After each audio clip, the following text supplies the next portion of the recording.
Hello friends, this is SP Singh and welcome to smarter everyday. प्यारे दोस्तों, बात करेंगे शिक्षा के मनोवैज्ञानिक परिप्रेक्ष्य। ये जो सब्जेक्ट है आपका बीएड फर्स्ट सेमेस्टर, आप चाहे लखनऊ से देख रहे हो, कानपुर से देख रहे हो, प्रयागराज से देख रहे हो, यदि आप बीएड फर्स्ट सेमेस्टर में हैं तो आपके लिए ये क्लास बहुत हेल्पफुल होने वाली है। देखिए, ये जो शिक्षा के मनोवैज्ञानिक परिप्रेक्ष्य सब्जेक्ट है, ये सभी यूनिवर्सिटीज़ का कॉमन सब्जेक्ट है एंड इसमें जो टॉपिक है, जो कंटेंट है, वो भी ऑलमोस्ट सेम है। ठीक है, तो जो इससे पहले क्लास हुई थी उसमें हमने शिक्षा मनोविज्ञान की उत्पत्ति क्या है, मनोविज्ञान का अर्थ क्या है, इसकी उत्पत्ति कैसे हुई और इसका अर्थ क्या है शिक्षा मनोविज्ञान का, शिक्षा और मनोविज्ञान में क्या संबंध है, ये सब हम डिस्कस कर चुके हैं। ओके, और आज की जो क्लास रहेगी उसमें हमारा टॉपिक रहेगा शिक्षा मनोविज्ञान की विधियां, मेथड्स ऑफ एजुकेशनल साइकोलॉजी। यहाँ से आपके 2 से 3 क्वेश्चंस पूछ लिए जाते हैं, कई बार लॉन्ग में भी और शॉर्ट में भी। तो आइए इसको समझते हैं। और जो शिक्षा मनोविज्ञान की विधियां हैं, जैसे आपकी अंतर्दर्शन विधि हो गई, बहिर्दर्शन विधि हो गई, यदि आप एक बार ठीक से पढ़ लेते हैं तो आपको दोबारा पढ़ने की आवश्यकता नहीं पड़ेगी। चलिए क्लास को शुरू करते हैं। एंड अगर आप पेड कंटेंट लेना चाहें तो उसके लिए आप हमें इस नंबर पे 9628182649 इस नंबर पे व्हाट्सएप मैसेज करके नोट्स की इन्फॉर्मेशन ले सकते हैं। हमारे जो नोट्स हैं वो प्रॉपर तरीके से लखनऊ, कानपुर और प्रयागराज के लिए तैयार किए गए हैं। देखिए, शिक्षा मनोविज्ञान की जो विधियां हैं उनको हम समझते हैं। शिक्षा मनोविज्ञान शैक्षिक क्षेत्र में, यानी कि शिक्षा के क्षेत्र में विद्यार्थियों के व्यवहार का एक व्यवस्थित, आनुभाविक, नियंत्रित और आलोचनात्मक अध्ययन करता है। जो शिक्षा मनोविज्ञान है, ये शिक्षा के क्षेत्र में जो विद्यार्थी हैं उनका व्यवहार किस तरीके का है, इसको एक व्यवस्थित तरीके से और सीक्वेंस में लेकर के चलता है, उसको कंट्रोल करता है। ये सब इन्हीं सब चीज़ों का अध्ययन करता है कि जो विद्यार्थियों का व्यवहार है वो किस तरीके से कंट्रोल होता है, किस तरीके से उसको हम सीक्वेंस में रखते हैं। ओके, इन सब चीज़ों का अध्ययन करने का काम शिक्षा मनोविज्ञान करता है। शिक्षा मनोविज्ञान की ही एक शाखा है जो शैक्षिक व्यवहारगत विज्ञान का अध्ययन करके विकास में योगदान देने का काम करता है। अतः मनोविज्ञान में प्रयोग की जाने वाली अध्ययन विधियां, मनोविज्ञान में जो अध्ययन विधियां प्रयोग की जाती हैं वही शिक्षा मनोविज्ञान में भी प्रयोग की जाती हैं, जिनका उद्देश्य शैक्षिक समस्याओं, शिक्षा से संबंधित जो भी समस्याएं हैं उनके हल में योगदान देना है, उन समस्याओं को हल करना है, जो शिक्षाविदों और अध्यापकों को अपने शैक्षिक लक्ष्यों को प्रभावशाली ढंग से प्राप्त करने में सहायक हो। जो भी हमारी ये जो विधियां हैं, मनोविज्ञान की जो विधियां हैं, ये टीचर्स को हेल्प करती हैं। किस तरीके से? ताकि टीचर अपने जो भी शिक्षा के लक्ष्य उनके निर्धारित किए गए हैं उनको वो अच्छे तरीके से प्राप्त कर पाएँ। विधि का अर्थ होता है, विधि का अर्थ उस प्रणाली या उस तरीके से है। विधि का मतलब ही भाई मेथड यानी कि तरीका। तो विधि का अर्थ उस प्रणाली या तरीके से है जिसकी सहायता से व्यक्ति के व्यवहार का अध्ययन, विश्लेषण और व्याख्या करके एक निष्कर्ष पर पहुंचा जाता है। विधि तथ्यों की जानकारी का एक तरीका है। विधि क्या है? विधि कहा गया है जो भी फैक्ट्स होते हैं उनकी जानकारी का एक तरीका बताया गया है। किसको? विधि को। ओके, तो ये तो विधि की अवधारणा हो गई। अब आगे बढ़ते हैं। शिक्षा मनोविज्ञान की जो विधियां हैं उनका वर्गीकरण किया गया है। वर्तमान में शिक्षा मनोविज्ञान के अध्ययन के लिए जिन विधियों का प्रयोग किया जाता है उन्हें कार्य प्रणाली के आधार पर, यानी कार्य के आधार पर 2 वर्गों में बांटा गया है। पहली निरीक्षण विधियां हैं, दूसरी विवरणात्मक विधियां हैं। जो इंस्पेक्शन मेथड्स हैं, निरीक्षण विधियों के अंतर्गत उन विधियों को रखा गया है जिनके द्वारा मानव व्यवहार का अध्ययन निरीक्षण द्वारा किया जाता है। किसके द्वारा? जिनके द्वारा मानव व्यवहार का जो अध्ययन है, मानव का व्यवहार, मानव किस तरीके से व्यवहार करता है, ठीक है, किस कंडीशन में उसका क्या व्यवहार होता है, इसका जो अध्ययन है वो निरीक्षण, ऑब्जर्वेशन के माध्यम से किया जाता है। जैसे आपकी अंतर्दर्शन विधि हो गई, बहिर्दर्शन या फिर अवलोकन विधि हो गई। ठीक है, दूसरी आती है हमारी डिस्क्रिप्टिव मेथड्स, जिसको विवरणात्मक विधियां कहते हैं। विवरणात्मक विधियों के अंतर्गत उन विधियों को रखा गया है जिनमें मानव व्यवहार का अध्ययन उनके व्यवहार के विवरण के आधार पर किया जाता है। ये विवरणात्मक विधियां हो गई। जो विवरणात्मक विधियां हैं उनमें हमारी कुछ प्रमुख विधियां आती हैं, जैसे आपकी विकासात्मक या फिर जननिक विधि हो गई, व्यक्ति इतिहास या फिर जीवनी विधि, साक्षात्कार, प्रश्नावली, तुलनात्मक, मनोभौतिक, मनोविश्लेषण, परीक्षण, उपचारात्मक, सांख्यिकी, समाजमिति। ठीक है, ये सारी विधियां आती हैं। हम इन सभी विधियों को आज समझेंगे, जानेंगे। ठीक है, क्योंकि इसमें से किसी भी विधि के बारे में आपसे क्वेश्चन पूछा जा सकता है। सबसे पहली आती है अंतर्दर्शन विधि, जिसको इंट्रोस्पेक्शन मेथड भी कहा जाता है। ये जो विधि है, इस विधि का प्रतिपादन संरचनावाद के जनक, कौन? संरचनावाद के जो जनक विल्हेम वुंट हैं और उनके शिष्य टिचनर हैं, उन्होंने इस विधि का प्रतिपादन किया था। किस विधि का? अंतर्दर्शन विधि का। ठीक है, किसने किया? विल्हेम वुंट और उनके शिष्य टिचनर ने। अंतर्दर्शन का मतलब होता है टू लुक विद इन, यानी कि अपने आप में देखना, अपने अंदर झांकना, अर्थात स्वयं के अंदर देखना, अथवा आत्मावलोकन, अपनी आत्मा का अवलोकन करना, अपने अंदर झांकना, अपने अंदर देखना, है ना। ये होता है अंतर्दर्शन, यानी कि अंतर मतलब अंदर, दर्शन मतलब देखना, अपने अंदर देखना। इस विधि में व्यक्ति स्वयं अपने अंदर झांकने का काम करता है, स्वयं अपने आप को जांचता है, अपने आप को देखता है, परखता है और अपनी मनोदशा का स्वयं अध्ययन या निरीक्षण करता है। उसका अपने मन की दशा क्या है, हमारा मन क्या कहता है, इसका अध्ययन या निरीक्षण व्यक्ति खुद स्वयं करता है। अंतर्दर्शन या आत्मनिरीक्षण विधि मनोविज्ञान की परंपरागत विधि है। अंतर्दर्शन का अर्थ क्या है? अपने अंदर देखना। मानव व्यवहार के संदर्भ में इसका अर्थ होता है, क्या होता है? किसी व्यक्ति के द्वारा अपने व्यवहार का स्वयं अध्ययन करना। अंतर्दर्शन विधि में होता है व्यक्ति अपने व्यवहार का स्वयं अध्ययन करता है, अपने मन की दशा को स्वयं समझता है, देखता है। ठीक है, स्टाउट के शब्दों में कहा गया है, अपने मस्तिष्क के क्रियाकलापों का क्रमबद्ध ढंग से अध्ययन करना ही अंतर्दर्शन विधि है। ये जो परिभाषाएं हैं ये आप जरूर रट लेंगे। अपने मस्तिष्क के क्रियाकलापों का क्रमबद्ध ढंग से, यानी हमारे मस्तिष्क की जो भी क्रियाएं हैं, जो एक्टिविटी है, जो भी हमारा व्यवहार है, उसका क्रमबद्ध ढंग से अध्ययन करना, अपने आप अध्ययन करना ही अंतर्दर्शन विधि कहलाता है। इस विधि के द्वारा व्यक्ति अपने अनुभवों का स्मरण और अपनी भावनाओं का मूल्यांकन, उसके जो भी एक्सपीरियंसेस हैं उनका स्मरण करता है, उनको याद करता है। अनुभव कहाँ से आते हैं? जो समय हमारा पीछे बीत गया वहाँ से हमें अनुभव मिलते हैं। ठीक है, और जो उसकी भावनाएं हैं उसका मूल्यांकन करने का प्रयास करता है और अपने अनुभवों को तदनुसार अभिव्यक्त भी करता है और फिर अपने अनुभवों को वो क्या करता है? प्रकट करने का भी काम करता है। ठीक है, इस विधि की सफलता के लिए व्यक्ति का किसी भी प्रकार के पूर्वाग्रह यानी प्रेजुडिस और पक्षपात बायस की भावना से मुक्त होना आवश्यक होता है। ऐसा नहीं कि वो किसी पूर्वाग्रह से जुड़ा है, ठीक है, या पक्षपात की भावना उसके अंदर है, इन सब चीज़ों से वो मुक्त होना चाहिए। इसके साथ ही उसका जो ध्यान है प्रक्रिया पर भी पूर्ण नियंत्रण होना चाहिए, उसका अवधान प्रक्रिया पर पूरा कंट्रोल होना चाहिए तथा थकान और ऊब जैसी अवरोधात्मक प्रक्रियाओं से मुक्त होना चाहिए। जब भी हम अपना खुद का मूल्यांकन कर रहे हो, ऐसा नहीं कि हम थके हुए हों या ऊब रहे हों, ठीक है, बोरिंग फील हो रहा हो, उससे हम अच्छी तरीके से अपना मूल्यांकन नहीं कर पाएंगे। हमें प्रेजुडिस से बचना है, बायसनेस नहीं होनी चाहिए, थकान ऊब नहीं होनी चाहिए। जब हम अपना क्या कर रहे हो? अंतर्दर्शन कर रहे हो, अपना मूल्यांकन कर रहे हो, वह अंतर्दर्शन विधि में तभी रुचि भी ले सकता है जब वो इन सब चीज़ों से फ्री होगा। ओके, तो ये अंतर्दर्शन विधि हो गई। अब इसकी कुछ क्वालिटीज़ हैं, इन क्वालिटीज़ को आप समझिए। देखिए, मिनट्स ऑफ इंट्रोस्पेक्शन मेथड, यह एक सूक्ष्म एवं गहन चिंतन प्रधान विधि है, यानी कि ये बहुत ही सूक्ष्म और गहन चिंतन इसमें किया जाता है, जिसके द्वारा व्यक्ति आत्मा की अनुभूति करता है और स्वयं की परख करता है, क्योंकि इसमें व्यक्ति अपने आप का आत्मावलोकन करता है, अपनी आत्मा का अवलोकन, अपनी आत्मा का ऑब्जर्वेशन करता है।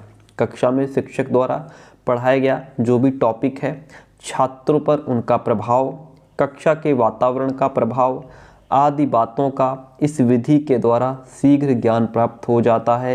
यानी टीचर ने जो टॉपिक पढ़ाया उसका बालकों पर कितना प्रभाव पड़ा, उसने कितना समझा, ठीक है। और कक्षा का जो वातावरण है उसका बालक पर कितना प्रभाव पड़ा, इन सब बातों का अध्ययन इस विधि के माध्यम से किया जाता है। इस विधि में किसी विशेष यंत्र की आवश्यकता नहीं होती। मनोविज्ञान के ज्ञान से इस विधि के प्रयोग से वृद्धि होती है। यदि मनोविज्ञान का अच्छा ज्ञान है तो बालक अपना अध्ययन खुद कर सकता है, यानी अपना अंतर्दर्शन खुद कर सकता है।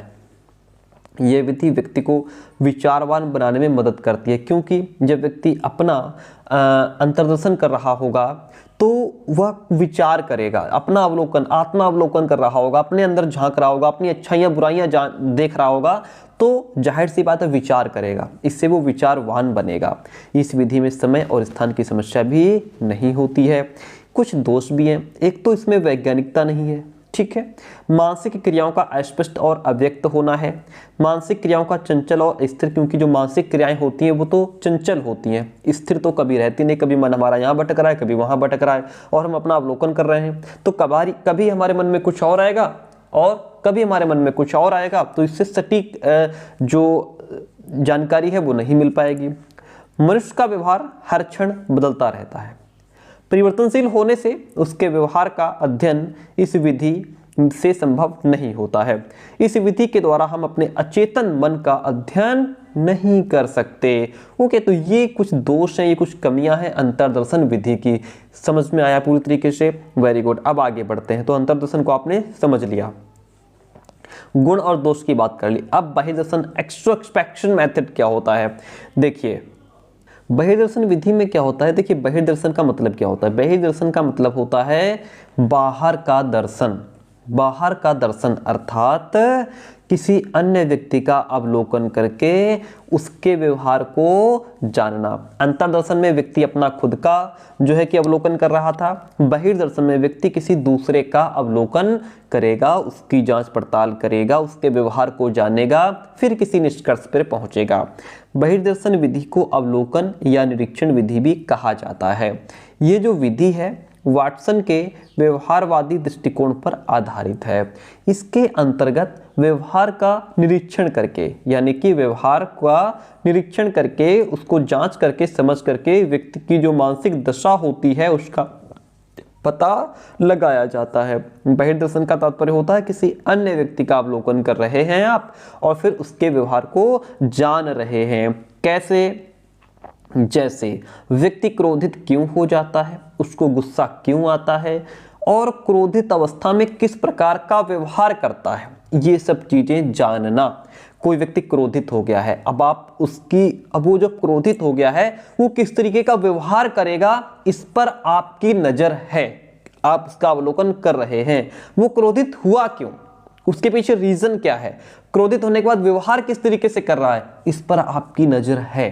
क्रोध में व्यक्ति की क्या प्रतिक्रिया होगी, अब ये क्या करेगा, कौन कौन से उसके शारीरिक, मानसिक, संवेगात्मक, भावनात्मक, ये सब कौन कौन से परिवर्तन नजर आएंगे, आप उसका अवलोकन कर रहे हैं। इस प्रकार बहिर्दर्शन विधि में किसी व्यक्ति की बाहरी प्रतिक्रियाओं को ध्यान पूर्वक देखा जाता है, यानी कि बाहरी वो कौन सी प्रक्रियाएं कर रहा है, उसकी आंतरिक मन स्थिति का पता लगाया जा सकता है कि उसकी अंदर के मन की स्थिति इस समय क्या है। तो आप समझ गए, वेरी सिंपल। बहिर्दर्शन में हम व्यक्ति के बाहरी गुणों का पता लगाते हैं, है ना। अगर वो क्रोधित हुआ, क्यों हुआ, कैसे हुआ, अब वो कौन कौन सी प्रक्रियाएं करेगा, ये बहिर्दर्शन में होता है। इसके कुछ गुण होते हैं। इसके द्वारा व्यक्ति की क्रियाओं और व्यवहारों का निष्पक्ष अध्ययन किया जाता है। इस विधि के द्वारा एक ही परिस्थिति में कई व्यक्तियों का एक साथ अध्ययन भी किया जाता है। भाई अगर बहुत सारे व्यक्ति हैं, वहाँ पे मान लीजिए उनके साथ कोई ऐसी घटना घटी तो हम उन सबको ऑब्जर्व कर रहे हैं, तो एक साथ कई व्यक्तियों का अध्ययन किया जा सकता है। इसका प्रयोग शिशुओं, बालकों, प्रौढ़ों, समूहों आदि सभी पर पॉसिबल है। इस विधि की सहायता से पशु पक्षियों से प्राप्त जो भी रिजल्ट्स हैं उनको मनुष्यों पर लागू करने की संभावना को भी देखा जा सकता है। क्या अगर किसी जानवर को गुस्सा आ जाए, ठीक है, वो क्रोधित हो जाए, तो जो वो क्रियाएं कर रहा है क्या मनुष्य भी कुछ उसी से मिलती जुलती क्रियाएं करता है? ठीक है, क्या उसी तरीके से जानवर भी हाथ पैर हिला रहे हैं, उसी तरीके से मानव भी हिला रहा है ना। इस विधि के द्वारा प्राप्त जो भी परिणाम है वो अंतर्दर्शन विधि की अपेक्षा अधिक वस्तुनिष्ठ, विश्वसनीय और वैलिड होते हैं। ओके, चलिए अब इसके कुछ दोष हैं, कमियां। भाई हर चीज़ की कुछ अच्छाइयाँ होती हैं और कुछ कमियां भी होती हैं। आइए कमियां जानते हैं। इस विधि में एक समय में केवल एक तथ्य का विश्लेषण किया जा सकता है। गोपनीय प्रकृति के व्यवहारों का अवलोकन संभव नहीं है, क्योंकि हम उसके बाहरी एक्टिविटीज पर ध्यान दे रहे हैं। तो जो आंतरिक जो उसके अंदर उठ रहा है, जो भी भावनाएं हैं उसकी, उस पर हम ज़्यादा अवलोकन उसका नहीं कर पाएंगे। अवलोकनकर्ता अन्य व्यक्तियों के व्यवहार का अवलोकन करते समय अपनी पूर्व धारणाओं और पूर्वाग्रहों से ग्रसित रहता है। निरीक्षणकर्ता अक्सर अपनी पूर्व धारणाओं से ग्रसित हो जाने से व्यवहार का सही मूल्यांकन नहीं कर पाता। जैसे मित्र के व्यवहार का अवलोकन करते समय उसकी कमियों को भुला देना। अगर आप किसी दोस्त की मित्र का अवलोकन कर रहे हैं तो वो आपका मित्र है, आप उसकी बुराइयां भूल जाएंगे, सिर्फ उसकी अच्छाइयों को देखकर ही उसका ऑब्जर्वेशन करेंगे। तो इस तरीके से ये गलत है ना। तो यहाँ पे कुछ अच्छाइयाँ भी हैं और कमियाँ भी हैं। तो बहुत अच्छा बहिर्दर्शन विधि को आपने समझ लिया। अब हम बात करेंगे प्रयोगात्मक विधि की। एक्सपेरिमेंटल मेथड क्या होता है? देखिए, शिक्षा मनोविज्ञान में मानसिक प्रक्रियाओं के अध्ययन के लिए प्रयोगात्मक विधि सबसे अधिक उपयोगी और महत्वपूर्ण मानी जाती है। जो भी मानसिक प्रक्रियाएं होती हैं, जो भी मेंटल क्रियाएं होती हैं, एक्टिविटीज़ होती हैं, यदि उनका अध्ययन करना है तो आपको प्रैक्टिकली जाना होगा, प्रयोगात्मक तरीके से अध्ययन करना होगा, तभी आप सही कंक्लूजन पर पहुंचेंगे।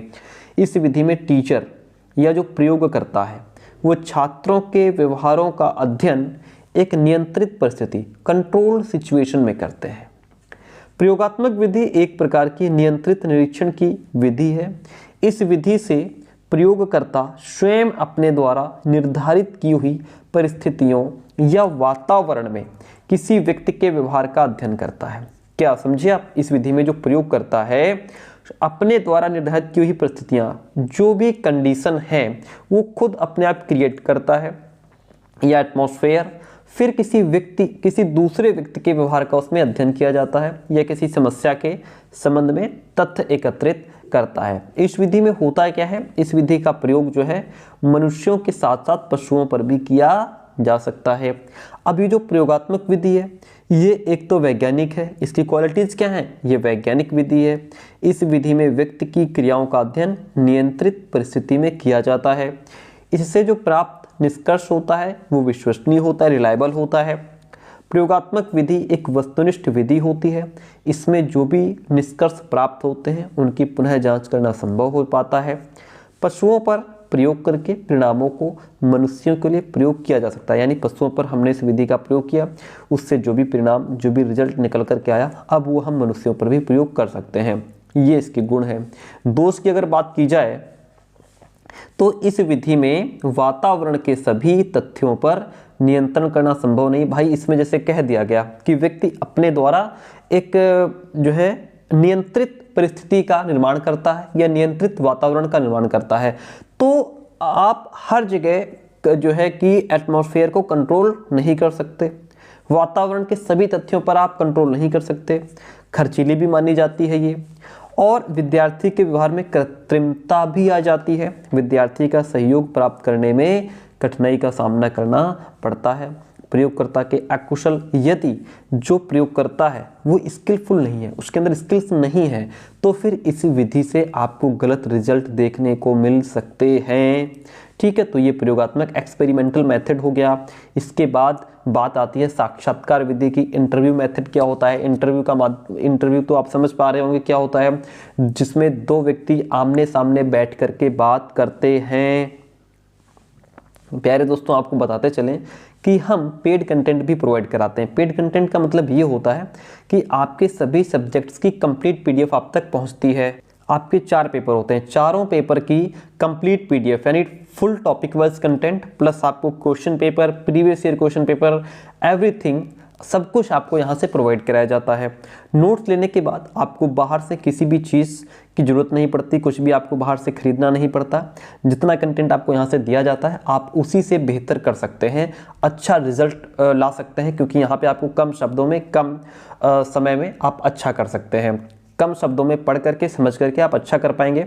एंड आप उदाहरण के माध्यम से, पिक्चर्स के माध्यम से चीज़ों को बेहतर तरीके से समझ पाएंगे, कॉन्सेप्ट को समझ पाएंगे। ठीक है, तो उसके लिए आप में जो है, जो नंबर आपको दिया गया है, मैं एक बार फिर आपको बता दूं, ये नंबर होता है 9628182649।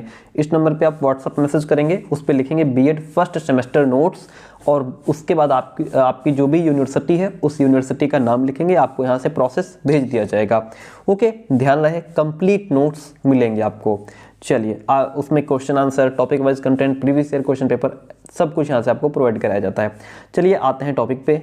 साक्षात्कार में हमने आपको बताया कि जिसमें दो व्यक्ति आमने सामने बैठ करके बात करते हैं किसी उद्देश्य को लेकर के। ठीक है, तो एक उसमें इंटरव्यू लेने वाला होता है, एक इंटरव्यू देने वाला होता है। साक्षात्कार दो व्यक्तियों के बीच पाई जाने वाली एक दशा है जिसमें एक मनोवैज्ञानिक प्रक्रिया के अंतर्गत दोनों व्यक्ति उत्तर प्रति उत्तर करते हैं। एक व्यक्ति क्वेश्चन करता है, दूसरा व्यक्ति उसका आंसर देता है। साक्षात्कार में अध्ययनकर्ता और उत्तरदाता दोनों पक्ष होते हैं। साक्षात्कार विधि शिक्षा मनोविज्ञान की एक अध्ययन विधि है। इस विधि के द्वारा शिक्षा मनोविज्ञान छात्र की योग्यता, उसकी रुचि किस क्षेत्र में है, उसकी क्षमता कितनी है आदि का परीक्षण करते हैं। इस विधि के द्वारा जो शिक्षा मनोविज्ञान है वो छात्र की योग्यता, क्षमता, रुचि, अभिरुचि, इन सब चीज़ों का परीक्षण करते हैं। इसमें आमने सामने की परिस्थिति में विषय विशेषज्ञ के द्वारा जो भी प्रश्न पूछे गए हैं उनका उत्तर विद्यार्थी, प्रयोज्य यानी विद्यार्थी जिसका इंटरव्यू लिया जा रहा है, उसको उन क्वेश्चंस का आंसर देना होता है। ठीक है, क्यों देना होता है? यहाँ पे जो विषय विशेषज्ञ है वो बच्चे को जांचना चाहता है, परखना चाहता है, उसकी योग्यता कितनी है, उसका जो इंटरेस्ट है किस क्षेत्र में है, उसकी क्षमता कितनी है। ओके, ये सब चीजें जांचने परखने के लिए उसका इंटरव्यू लिया जा रहा है। साक्षात्कार विधि में साक्षात्कारता विभिन्न प्रकार के प्रश्नों के माध्यम से अलग अलग तरीके के क्वेश्चंस पूछ करके विद्यार्थी के व्यक्तित्व, उस विषय अथवा व्यवसाय के प्रति उसके अभिरुचि को जानने का प्रयास करता है। किस व्यवसाय के प्रति इसका इंटरेस्ट है, किस व्यवसाय को ये अपनाना चाहता है। ओके, इसमें सभी परीक्षार्थियों से अलग अलग प्रकार के प्रश्न पूछे जाते हैं। इंटरव्यू में विद्यार्थी से जो भी उत्तर मिलते हैं उनका एनालिसिस किया जाता है, विश्लेषण किया जाता है, उसकी अभिवृत्ति, अभिरुचि, रुझान, व्यक्तित्व के शील गुणों का पता भी लगाया जाता है। ओके, अब इसके कुछ क्वालिटीज़ हैं। क्वालिटीज़ में अगर बात करें तो ये जो विधि है वो आमने सामने की परिस्थिति में क्रियान्वित की जाती है, यानी दोनों व्यक्ति आमने सामने बैठ करके बात करते हैं, जिसमें बालकों से डायरेक्ट क्वेश्चंस पूछे जाते हैं। और ये क्वेश्चंस पूछते समय बच्चों के चेहरे पर जो हाव भाव होता है उसे भी वह भी देखने को मिलता है। हाँ, हम उससे भी अपने आइडिया लगा सकते हैं कि बच्चे के दिमाग में क्या चल रहा है। साक्षात्कार विधि में उच्च वैधता और विश्वसनीयता का गुण पाया जाता है, क्योंकि यहाँ हम सामने डायरेक्ट बच्चे से बात कर रहे हैं, तो जो भी आंसर मिला उसमें वैधता और विश्वसनीयता अधिक होती है। साक्षात्कार विधि के द्वारा व्यवसाय या पद विशेष के लिए उपयुक्त व्यक्ति का चुनाव उनके शील गुणों का परीक्षण द्वारा किया जा सकता है। साक्षात्कार संख्या घटाई और बढ़ाई जा सकती है, यानी कि जो इंटरव्यू में क्वेश्चंस पूछे जाते हैं उनकी संख्या बढ़ाई जा सकती है, घटाई जा सकती है। साक्षात्कार में प्रश्नों का क्रम हम बदला जा सकता है, आसानी से चेंज कर सकते हैं। हम कोई भी क्वेश्चन उठा के पहले पूछ लेंगे, कोई भी क्वेश्चन बाद में पूछ सकते हैं, डजंट मैटर। इसकी कुछ कमियां हैं, कुछ दोष होते हैं। दोष की अगर बात करें तो इसमें इंटरव्यू जो लेने वाला है उसको काफ़ी योग्य और वेल ट्रेंड होना चाहिए, वो प्रशिक्षित होना चाहिए। उसको किस बालक से किस तरीके के क्वेश्चंस पूछने हैं ये पता होना चाहिए, बालक का आंसर किस तरीके से आ रहा है, जो आंसर आया आप उसी से क्वेश्चन पूछ सकते हैं। इस तरीके का स्किलफुल व्यक्ति चाहिए। यह विधि परिश्रम, समय और धन की दृष्टि से बहुत खर्चीली है। भाई आपको समय चाहिए, एक बालक को जानने समझने के लिए डायरेक्ट आप उससे क्वेश्चन पूछ रहे हैं तो आपको समय तो लेना पड़ेगा। ऐसा नहीं कि 2 क्वेश्चन पूछे चलो हटो, 2 क्वेश्चन तुम आंसर दो हटो, ऐसा नहीं है। इसमें आप अधिक से अधिक क्वेश्चंस बनाते हैं, आप बच्चे से समय लेते हैं और धन भी नष्ट होता है। खर्च होता है। इसमें इंटरव्यू देने वाले बालक को स्वतंत्रता रहती है, ये भी अच्छी बात है। वो फ्री है, अपने आंसर अपने तरीके से दे सकता है कि वह प्रश्नों के उत्तर मन चाहे ढंग से दे सकता है। ठीक है, जो उसके मन में आएगा, जो उसके विचार होंगे वो अपने विचार रखेगा। अक्सर इंटरव्यू देने वाले अपनी भावनाओं और कमजोरियों को छिपाने में सफल हो जाते हैं। बिल्कुल, उसकी जो कमियां हैं वो छिपा लेता है। इस विधि में समूह का साक्षात्कार लेने में कठिनाई होती है। आप एक साथ 6 बच्चों का इंटरव्यू नहीं ले सकते। आपको पर्सनली एक एक बच्चे को जानना समझना है, तो एक एक बच्चे से आपको इंटरव्यू लेना होगा। तो इस तरीके से साक्षात्कार विधि हमारी कंप्लीट होती है। साक्षात्कार के बाद अब हम पहुंचते हैं जीवन इतिहास विधि। ये क्या है? Case history method. देखिए, बहुत कम शब्दों में आसान तरीके से आप समझ पा रहे हैं। बहुत सारी विधियां हैं। जीवन इतिहास विधि पढ़ेंगे हम लोग, फिर विकासात्मक विधि पढ़ेंगे, उसके बाद प्रश्नावली आएगी, और उसके बाद फिर तुलनात्मक विधि आएगी, फिर मनोविश्लेषणात्मक विधि आएगी, एंड मनोविश्लेषण के बाद फिर मनोभौतिक विधि आएगी, एंड नेक्स्ट हमारा परीक्षण विधि होगा। परीक्षण के बाद उपचारात्मक, फिर सांख्यिकी आएगा, फिर उसके बाद समाजमिति विधि आएगा। इतनी सारी विधियां हमको पढ़नी है। चलिए देखिए, जीवन इतिहास विधि, जो जीवन इतिहास, जिसको केस हिस्ट्री मेथड भी कहा जाता है। समझिए इस विधि को, इसमें क्या कहा गया है? इस विधि को व्यक्ति अध्ययन यानी केस स्टडी भी कहते हैं। क्या कहते हैं? Case study. इस विधि के द्वारा किसी व्यक्ति के व्यक्तित्व का विश्लेषण किया जाता है कि उस व्यक्ति की पर्सनैलिटी कैसी है, उसका व्यक्तित्व किस तरीके का है। जिस व्यक्ति की विलक्षणता का मनोवैज्ञानिक या शैक्षिक अध्ययन किया जाता है, यानी कि व्यक्ति का जो भी उसकी क्वालिटीज हैं, जो भी उसकी पर्सनैलिटी है, विलक्षणता है, मनोवैज्ञानिक या शैक्षिक अध्ययन किया जाता है। वह कोई अपराधी है, मानसिक रोगी है, झगड़ालू है, प्रतिभाशाली है, समाज विरोधी है, समाज विरोधी काम करने वाला है, या समस्यात्मक बालक है आदि। वो कुछ भी हो सकता है। हम तो उसकी केस स्टडी कर रहे हैं, ठीक है, हम उसको समझ रहे हैं, उसके व्यक्तित्व को समझ रहे हैं। वो मानसिक रोगी हो सकता है, झगड़ालू हो सकता है, प्रतिभाशाली हो सकता है, समाज विरोधी काम करने वाला हो सकता है, या और भी उसकी समस्याएं हो सकती हैं। तो यहाँ पे हम उसी का अध्ययन करेंगे। व्यक्ति की इस विलक्षणता का कारण उसका भौतिक, सामाजिक और पारिवारिक वातावरण भी हो सकता है। व्यक्ति अगर झगड़ालू है तो हो सकता है उसके परिवार में रोज लड़ाई होती हो, तो उसकी भी मेंटालिटी उसी तरीके की हो गई है। अगर उसको सामाजिक समस्याएं, हो सकता है उसके पड़ोसी उस तरीके के हों। कभी कभी व्यक्ति अपनी पूर्वगत परिस्थितियों, यानी जो उसके साथ पहले घटित हुआ या अनुभवों के फलस्वरूप विलक्षण व्यवहार करने लगता है। यानी हो सकता है उसके साथ कुछ इस तरीके का व्यवहार पहले हुआ हो जो अब वो कर रहा है। ठीक है, अतः मनोवैज्ञानिक व्यक्ति के विलक्षण व्यवहार के वास्तविक कारण को जानने के लिए उसके जीवन इतिहास का अध्ययन करते हैं। यानी कि उसकी लाइफ में पहले क्या क्या घटित हुआ, वो किस तरीके के एटमॉस्फेयर में रहता था या रहता है, किस तरीके के समाज में रहता है, उसका लालन पालन किस तरीके के परिवार में हुआ, उसके परिवार कैसा था, ये सब चीजें जानने का प्रयास किया जाता है। मनोवैज्ञानिक इसका अध्ययन करते हैं, इसीलिए इसको जीवन इतिहास विधि कहा गया है। अगर व्यक्ति के अंदर ये सब चीजें पाई जाती हैं तो आखिर क्यों, किस में आता है ये जीवन इतिहास विधि में आता है। यानी यहाँ पे हम केस स्टडी करते हैं। जीवन इतिहास विधि की कुछ क्वालिटीज हैं। इस विधि द्वारा समस्या के क्या होता है, इस विधि द्वारा समस्या के वास्तविक कारणों का पता लगाया जा सकता है। आखिर बच्चे को जो प्रॉब्लम आ रही है उसका what is the main reason of that, और फिर उसका हम उचित क्या करते हैं, समाधान भी कर सकते हैं। जिन शैक्षिक समस्याओं का कारण अन्य मनोवैज्ञानिक विधियों से नहीं जाना जा सकता, इस विधि से हम उसको जान सकते हैं। शिक्षा के संबंध में बालक को जो भी प्रॉब्लम्स आ रही हैं उनके पीछे क्या रीजन है, वो हम केस स्टडी के माध्यम से समझ पाएंगे। यहाँ पे बालक का समस्याओं को जानने के बाद उनका उपचार किया जाता है, उनको आगे परामर्श दिया जाता है, उनको गाइडेंस दिया जाता है। इसलिए ये विधि यहाँ पे उपयोगी हो जाती है। मंदबुद्धि और पिछड़े बालकों तथा मानसिक रोगों से ग्रस्त बालकों के अध्ययन के लिए भी ये विधि बहुत उपयोगी है। जो मंदबुद्धि बालक हैं, जो पिछड़े बालक हैं, जो मानसिक रोगी हैं, उनका अध्ययन करके, उनका उपचार करके उनको आगे भावी जीवन के लिए उनको आगे बढ़ाया जाता है। इस विधि में किसी विशेष उपकरण अथवा प्रयोगशाला की भी आवश्यकता नहीं होती है, क्योंकि आपको सीधा केस स्टडी करनी है। शिक्षक इसे सरलता से अपना सकते हैं।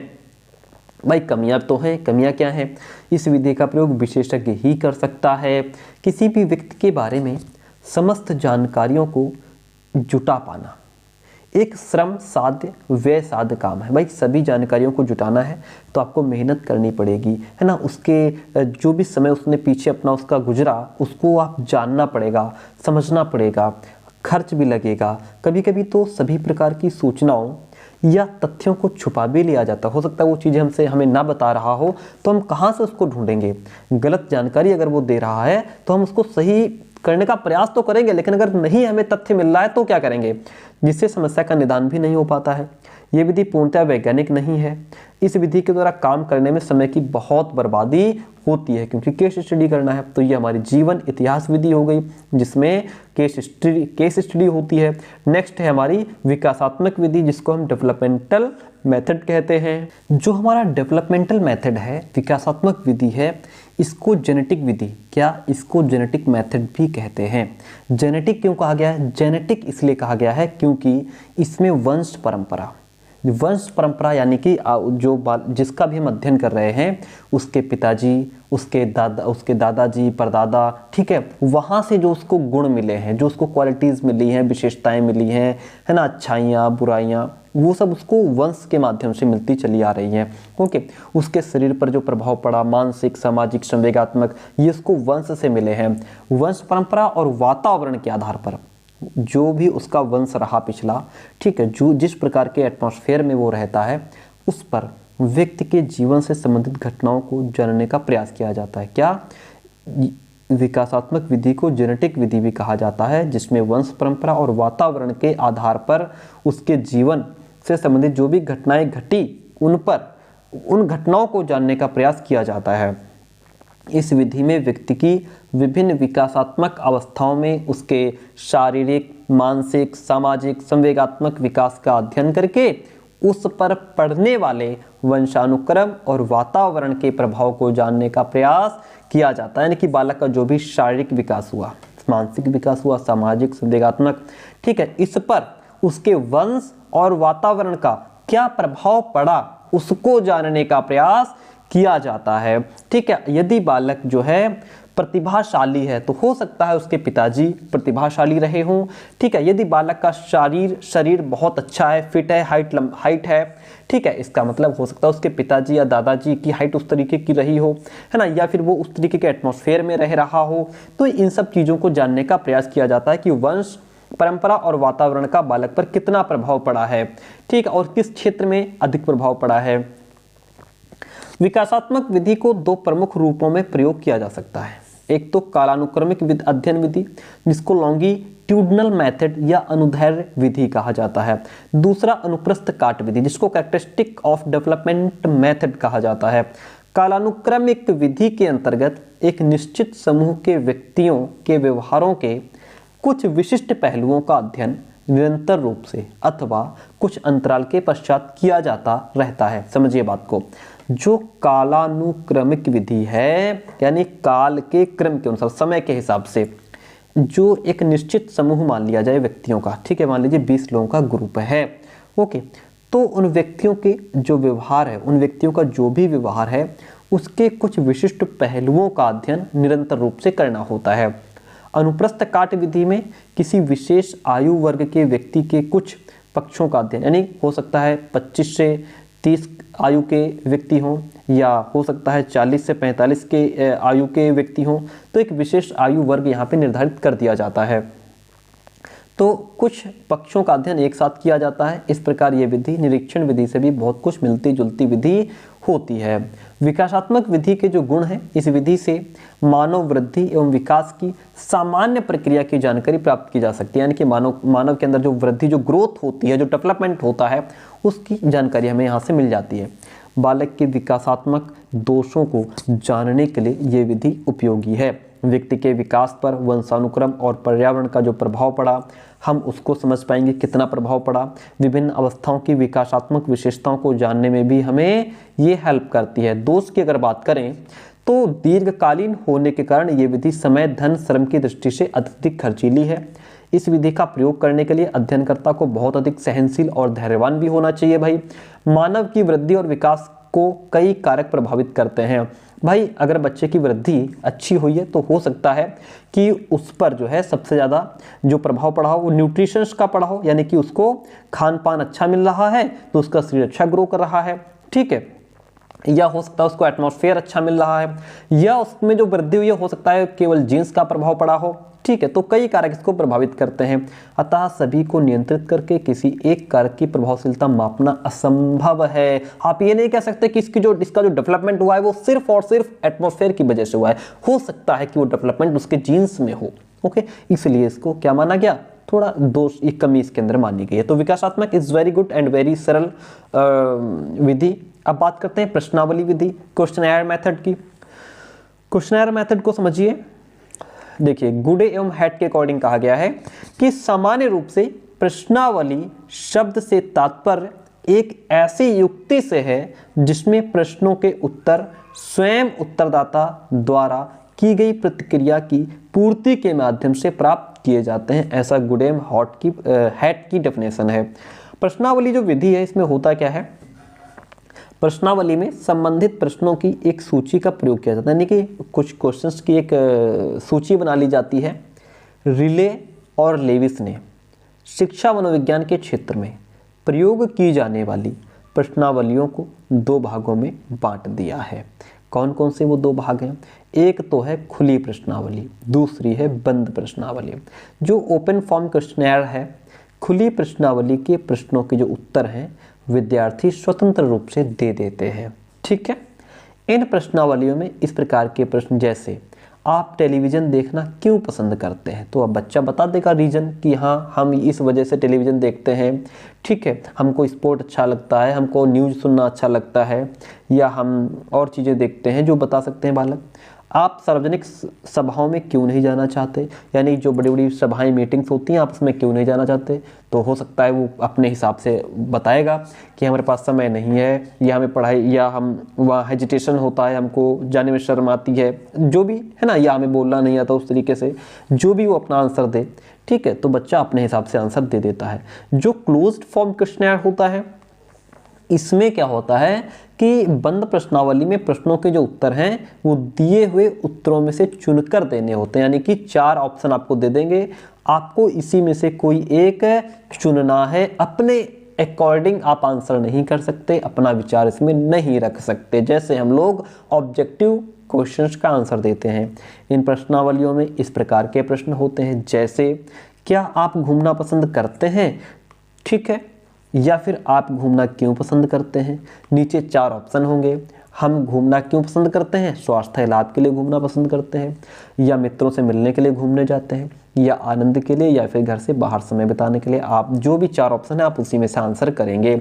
इसके कुछ गुण होते हैं इस विधि के। इसमें किसी महत्वपूर्ण सामाजिक, दार्शनिक, मनोवैज्ञानिक तथा शैक्षिक समस्या पर आम जनता की राय आसानी से जानी जा सकती है। हम किसी से भी कुछ भी क्वेश्चंस करके और उनकी राय जान सकते हैं।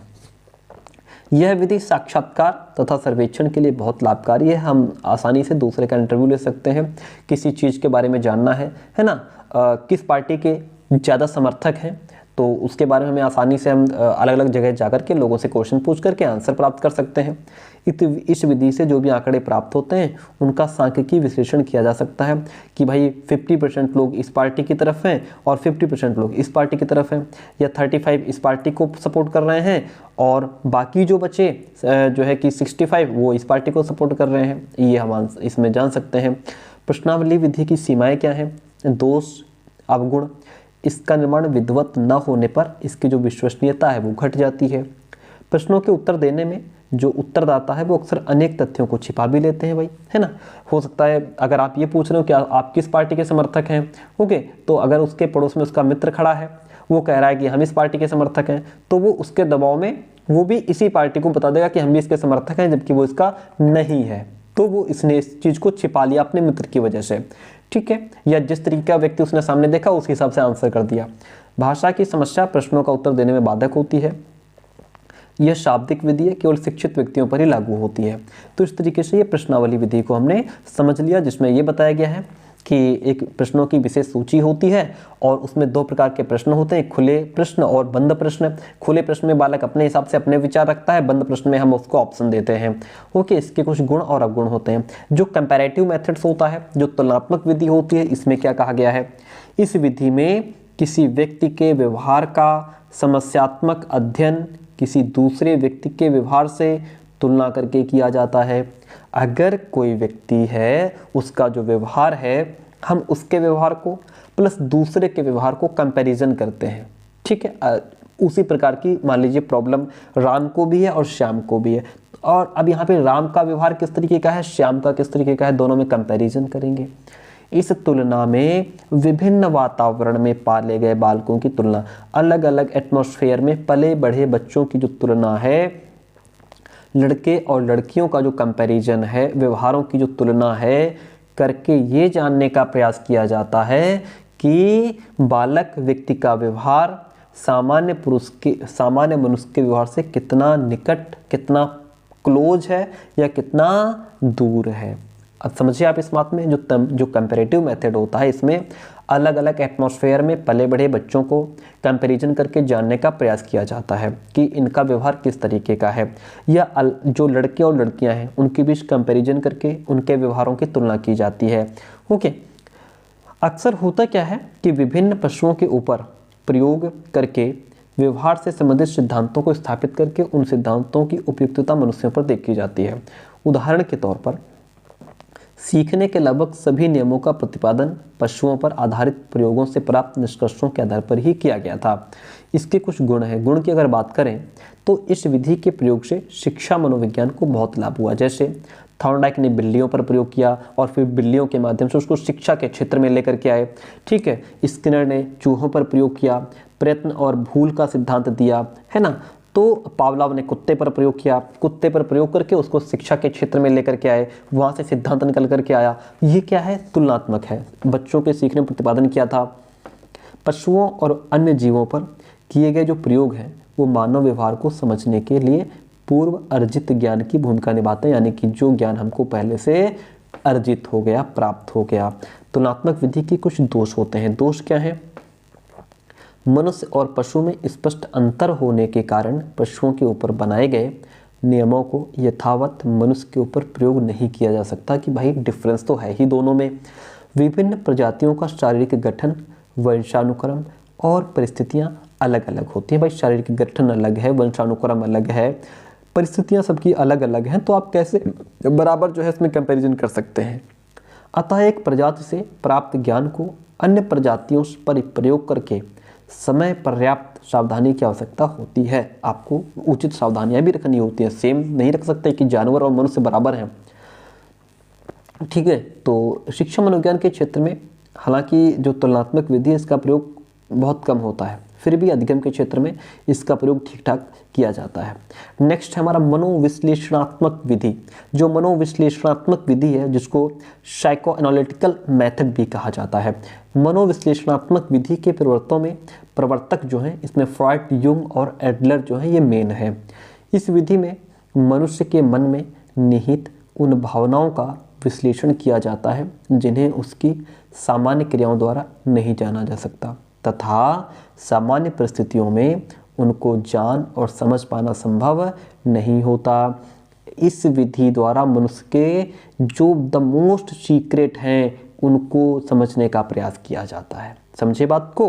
देखिए, मनुष्य के मन में निहित जो भावनाएं हैं उनका विश्लेषण किया जाता है। मन में जो उसकी इमोशंस हैं उनका एनालिसिस किया जाता है, जिन्हें उसकी सामान्य क्रियाओं के द्वारा नहीं जाना जा सकता और सामान्य परिस्थितियों में उनको जानना और समझना पॉसिबल भी नहीं है। ये जो विधि है इसमें व्यक्ति के जो मोस्ट सीक्रेट हैं, जो रहस्य हैं, उनको समझने का प्रयास किया जाता है। मनोविश्लेषणवादियों के अनुसार व्यक्ति का अचेतन मन भी उसके व्यवहार को प्रभावित, हमारे दो मन होते हैं, एक चेतन और एक अचेतन। तो यहाँ पे जो अचेतन मन होता है तो अचेतन मन भी व्यक्ति के व्यवहार को प्रभावित करता है। यह अचेतन मन शक्ति की अतृप्त और जो दमित इच्छाएं, जो दबी हुई इच्छाएं हैं, उनका एक पुंज होता है, जिससे कभी कभी व्यक्ति ऐसा आचरण, ऐसा व्यवहार कर देता है जिसका बाहरी दृष्टि से कोई उपयुक्त, कोई उचित कारण दिखाई नहीं देता कि ये व्यक्ति ऐसा व्यवहार, ऐसा आचरण क्यों कर रहा है। मन का विश्लेषण करने पर ही ये पता चलता है कि इसकी तह में, इसके मन में, इसकी गहराई में भी अचेतन मन में पड़ा हुआ कोई पूर्व संचित अनुभव है। मनुष्य का ये अचेतन मन निरंतर कार्यशील रहता है। यही कारण है कि व्यक्ति की अतृप्त इच्छाएं अवसर पा करके प्रकाश में आने की चेष्टा करती हैं, जिससे वो अनुचित व्यवहार भी करने लगता है। तो ये हमारा मनोविश्लेषणात्मक विधियां हैं। अगर इसी को आप क्वेश्चन बैंक में, बुक में पढ़ेंगे तो हो सकता है आपको समझना है। अब मनोविश्लेषण विधियों के कुछ गुण होते हैं। क्या गुण होते हैं? देखिए, इस विधि के द्वारा विषयी के व्यवहार का जो भी सब्जेक्ट है उससे रिलेटेड जो भी उस व्यक्ति का व्यवहार है उसका अध्ययन किया जा सकता है, क्योंकि इस विधि से व्यक्ति के व्यवहार के चेतन और अचेतन दोनों पक्षों का सूक्ष्म अध्ययन पॉसिबल है। व्यक्ति की अधिकांश क्रियाएं और व्यवहार उसकी अनेक मानसिक दशाओं का परिणाम होते हैं। व्यक्ति जो भी क्रियाएं करता है या जो भी व्यवहार करता है उसकी अनेक मानसिक दशाओं का परिणाम होते हैं। ये मानसिक दशाएं इतनी अधिक जटिल, कॉम्प्लिकेटेड और सूक्ष्म होती हैं कि व्यक्ति के अचेतन मन तक समा जाती हैं। व्यक्ति की मानसिक अवस्था का निदान करने के लिए इस विधि का उपयोग सहायक होता है। अध्ययनकर्ता प्रयोज्य से ऐसा विश्वसनीय संबंध बना लेता है कि विद्यार्थी अपनी बातों को छिपाने के बजाय बता देता है। कुछ दोष हैं, कुछ कमियां हैं। इस विधि का प्रयोग केवल सुयोग्य और वेल ट्रेंड टीचर ही कर सकता है, मनोविश्लेषक ही कर सकता है। इस विधि से जो आंकड़े, जो फैक्ट्स की जांच, जो भी आंकड़े प्राप्त होते हैं या जो तथ्य होते हैं उनकी जांच नहीं की जा सकती है। कुछ आलोचकों के अकॉर्डिंग मनोविश्लेषण काल्पनिक मिथकों पर आधारित सिद्धांत है, जिसमें सिर्फ इमेजिनेशन जो फैक्ट्स होते हैं, है ना, उन पर बेस्ड है ये। इस विधि में केवल यौन पर अत्यधिक बल दिया गया, जो विश्वसनीय प्रतीत नहीं होता है ना, ठीक है। इस विधि से प्राप्त तथ्यों की आंकिक व्याख्या भी नहीं की जा सकती है।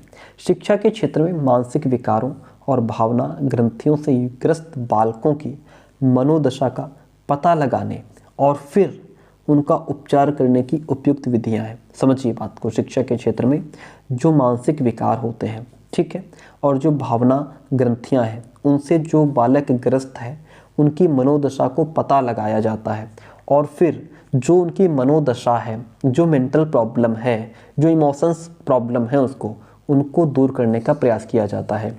शिक्षा के क्षेत्र में तो इन विधियों का और भी अधिक महत्व है। इन विधियों के प्रयोग के लिए मनोविज्ञान का ज्ञान और इन विधियों के प्रयोग में प्रशिक्षित होना आवश्यक है। तो ये हम समझ रहे थे मनोविश्लेषणात्मक विधियां। आगे बढ़ेंगे तो हमको मिलेगी मनोभौतिक विधि। जो साइकोफिजिकल मेथड है ये क्या कहता है? देखिए, बहुत इंपॉर्टेंट टॉपिक हम लोग डिस्कस कर रहे हैं और यदि आप इसको पूरा समझ लेते हैं डेफिनेटली आपको दोबारा पढ़ने की आवश्यकता नहीं पड़ेगी। देखिएगा, जो साइकोफिजिकल मेथड है, इस विधि में ये ज्ञात करने का प्रयास किया जाता है कि व्यक्ति का मनोशारीरिक संगठन किस प्रकार का है और उसमें भौतिक संसाधनों के प्रभाव से कैसे वांछित परिवर्तन लाया जा सकता है।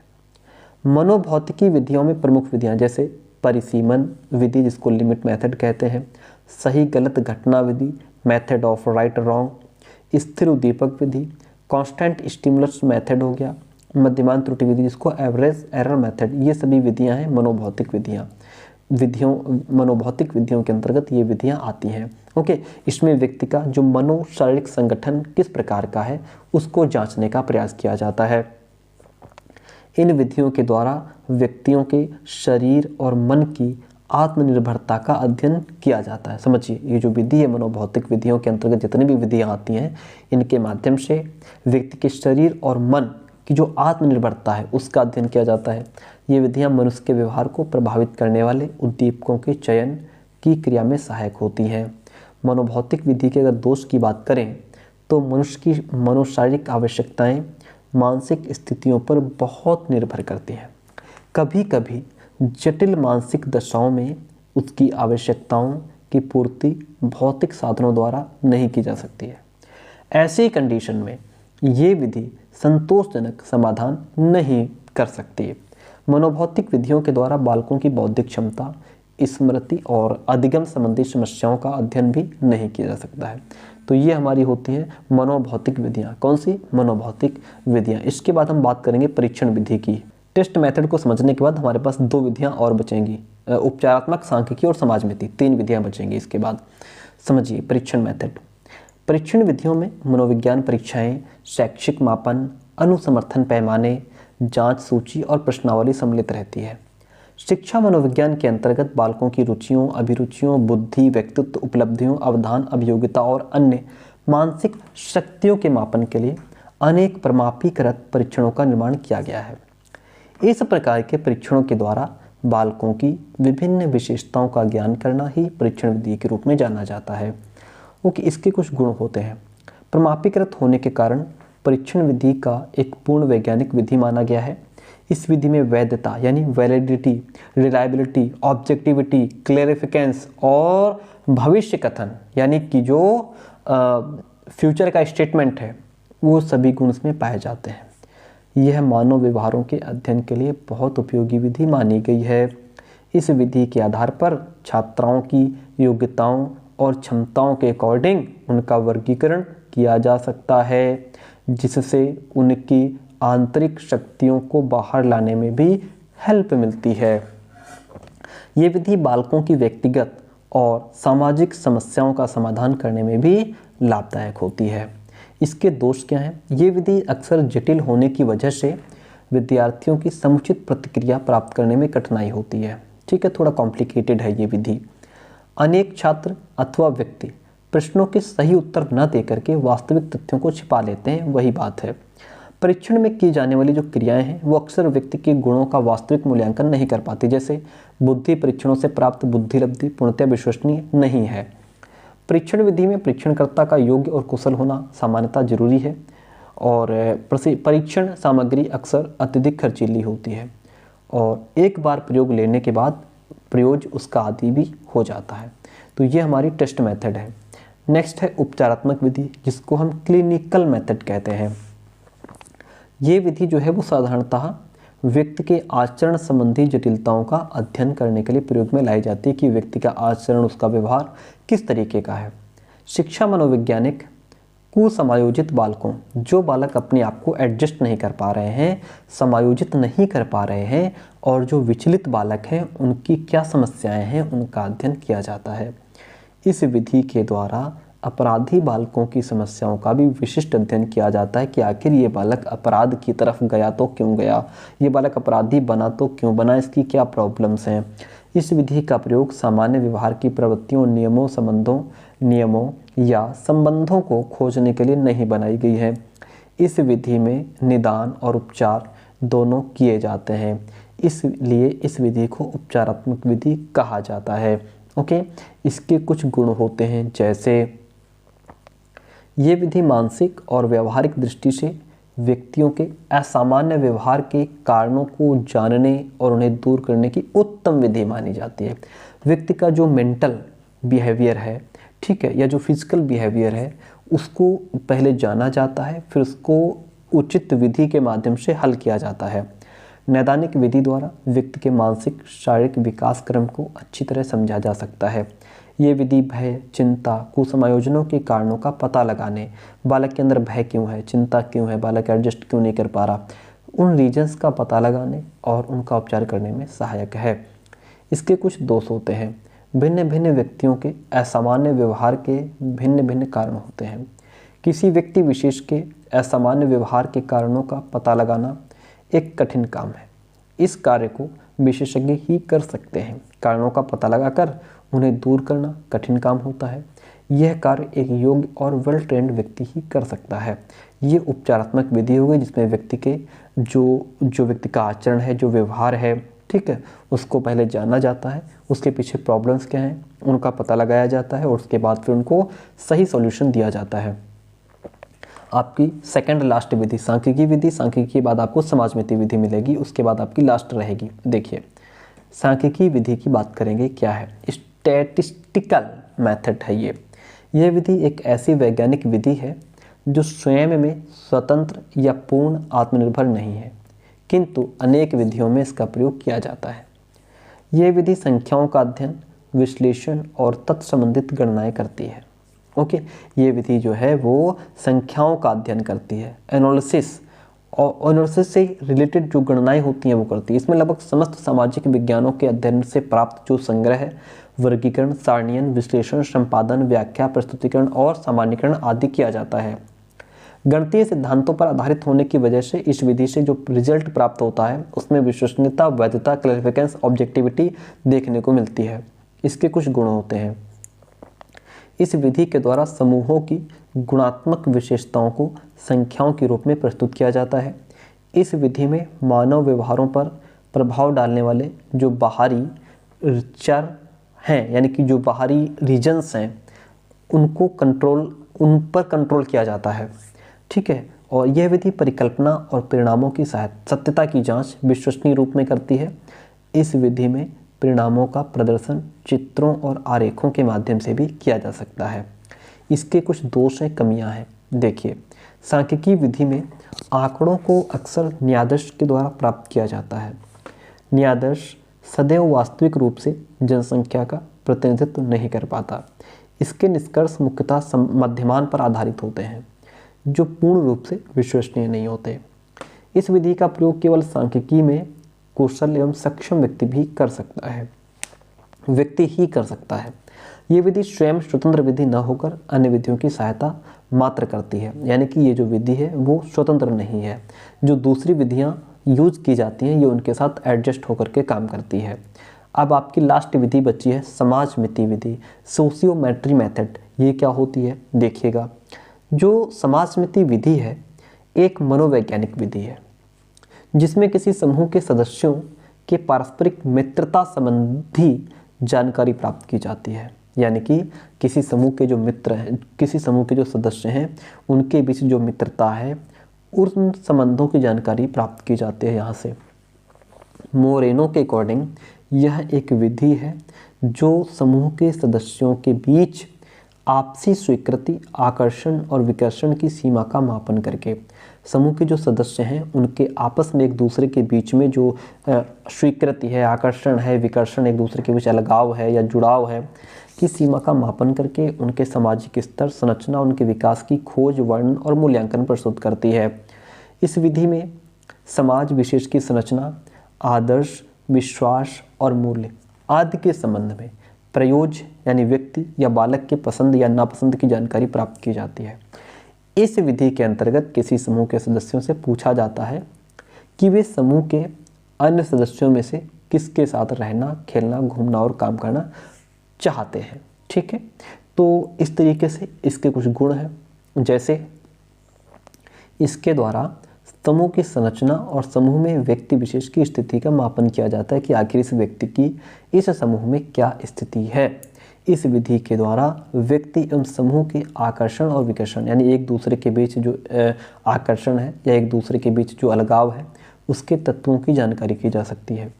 इस विधि के द्वारा समूह के अधिकतम पसंद और अधिकतम नापसंद व्यक्तियों का पता लगाया जा सकता है कि कौन व्यक्ति सबसे ज़्यादा पसंद किए जाते हैं किनके बीच, और कौन व्यक्ति है जो ग्रुप में जिसको कोई पसंद नहीं करता, इसका पता लगाया जा सकता है। और उनके रीजन्स का भी पता लगाया जा सकता है, आखिर इसे क्यों कोई पसंद नहीं करता है। ओके, इस विधि से प्राप्त जो भी परिणाम हैं व्यक्ति के सामाजिक समायोजन में सहायक होते हैं। अब इसके कुछ दोष हैं। क्या दोष हैं देखिएगा। यह विधि केवल छोटे समूहों के अध्ययन के लिए उचित है। कभी कभी समूह के सदस्य जाने अनजाने अथवा पूर्वाग्रह के वशीभूत होकर के गलत वरीयताएं प्रदर्शित करते हैं, जिससे इस विधि की जो विश्वसनीयता है वो घट जाती है। वर्तमान की अगर बात करें, प्रेजेंट में व्यक्ति समूह विशेषकर विद्यार्थियों की सामाजिक समस्याओं को समझने में ये विधि बहुत सहायक होती है कि उसकी जो सामाजिक समस्याएं हैं वो क्या हैं। इसके आधार पर विद्यार्थियों के समूहों में सुधार करना भी पॉसिबल है और छात्रों को अपने समाज में समायोजन करने में भी सहायता मिलती है। तो ये हम समझ रहे थे समाजमिति विधि। तो इस तरीके से हमारी सभी विधियां कंप्लीट हुई, यानी कि चैप्टर सेकंड कंप्लीट हुआ। और इससे पहले चैप्टर फर्स्ट जो है वो हम करवा चुके हैं। प्लेलिस्ट पूरी बनी हुई है और नीचे डिस्क्रिप्शन बॉक्स में लिखा हुआ है शिक्षा के मनोवैज्ञानिक पेज, उसका लिंक दिया है, उस पर आप क्लिक करेंगे तो उसमें ढेर सारी वीडियोस हैं। लेकिन अगर आप लेटेस्ट देखना चाहते हैं तो इससे पहले एक ही क्लास कराई गई है, ये आपकी सेकंड क्लास रहेगी। और ये चैप्टर सेकंड हमारा कंप्लीट हुआ। अब चैप्टर 3 की बात करेंगे हम नेक्स्ट क्लास में। हम समझेंगे ग्रोथ एंड डेवलपमेंट क्या होता है, अभिवृद्धि क्या है और विकास क्या है, पिक्चर्स के माध्यम से, एग्जाम्पल्स के माध्यम से डेवलपमेंट किस तरीके से होता है, दोनों में प्रॉपर अंतर क्या है। ओके, बहुत अच्छी तरीके से इसके सिद्धांत कौन कौन से हैं, मज़ा आएगा इस सब्जेक्ट इस जो है चैप्टर को पढ़ने में। और अगर आप बेहतर करना चाहते हैं तो आप हमें इस नंबर पे व्हाट्सअप मैसेज करके नोट्स की इन्फॉर्मेशन ले सकते हैं। आप नोट्स ले सकते हैं, हमारे नोट्स पीडीएफ फॉर्म में व्हाट्सअप पे प्रोवाइड कराए जाते हैं, जिसमें आप 9628182649 इस नंबर पे व्हाट्सअप मैसेज कर सकते हैं। ठीक है, तो क्लास कैसे रही कमेंट करके जरूर बताइएगा। And thank you so much, मिलते हैं बहुत जल्दी नेक्स्ट क्लास में।